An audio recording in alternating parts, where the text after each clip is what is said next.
Hello, this is Sudhakar Moparthy. Today we're going to talk about availability zones and all the related structure and relationships, how you can extend a VPC to a local zone, wavelength zone, outpost, etc. So let's get started. So this is my C1c2 diagram. Um, Let me just quickly show you where I am referring to uh, in the documentation. So this is the regions and zones under EC2. So they talk about what are the regions and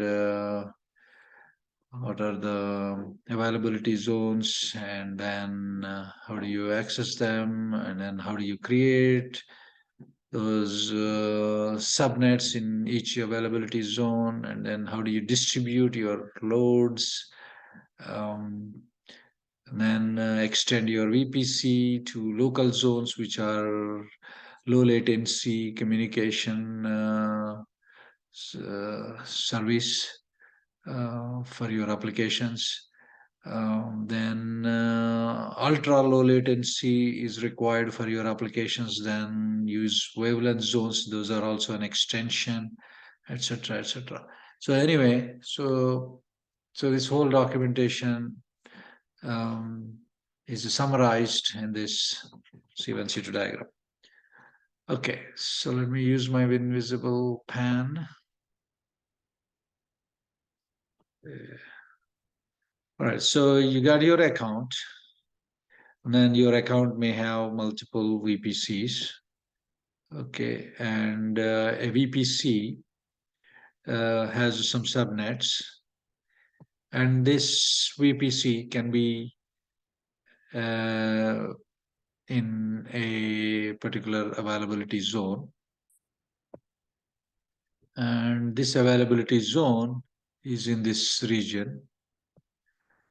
This region, okay, so we can also start from region, and this region has these two availability zones. US East 1 has US East 1A, 1B. Similarly, US West 1 may have West 1B, West 1C, and like that. So basically, one region will have many availability zones. And your account is going to use one of these availability zones to launch your EC2 instances. You may launch a EC2 instance in a particular availability zone, but under the hood, the physical availability zone that AWS maps, in this case, for example, you launch a machine here, it's actually launched in this availability zone physical ID. This is the physical location.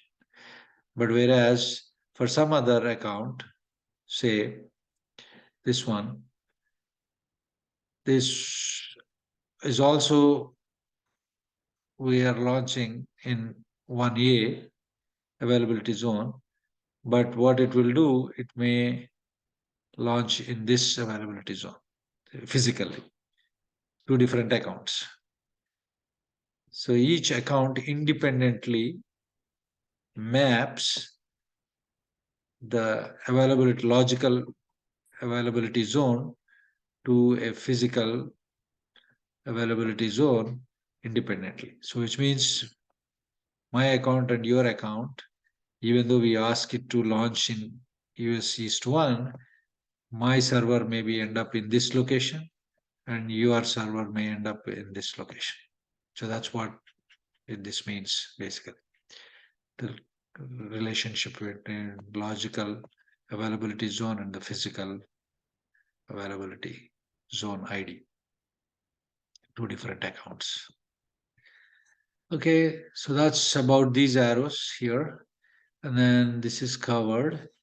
And all, so let's say you have an application that requires very close to the users living in LA, Los Angeles.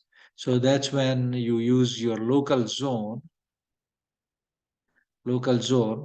and then put your resource, put your instance there. You put a subnet, and then in that subnet you put your application and your servers instances, so that you get a low latency.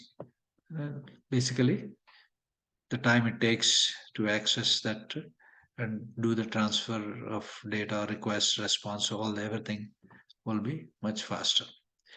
So that's when you use local zones. So otherwise, you just use these availability zones.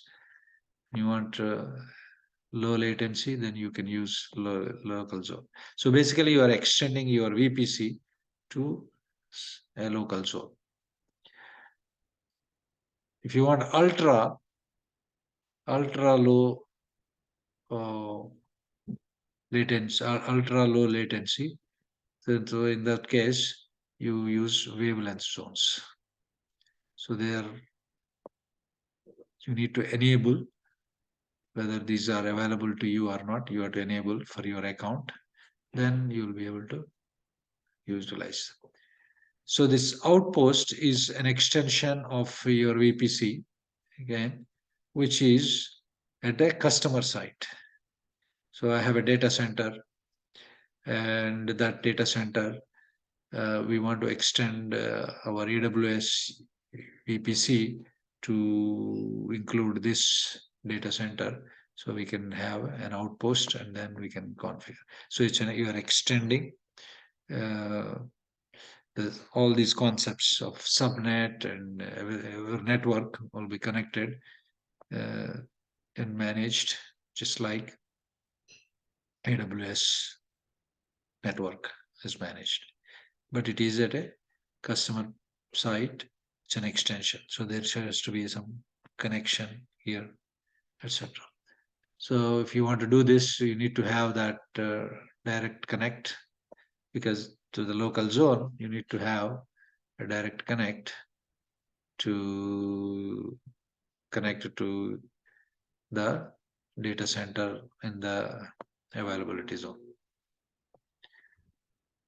So basically, you need to establish the connections to make sure that data can be moved around.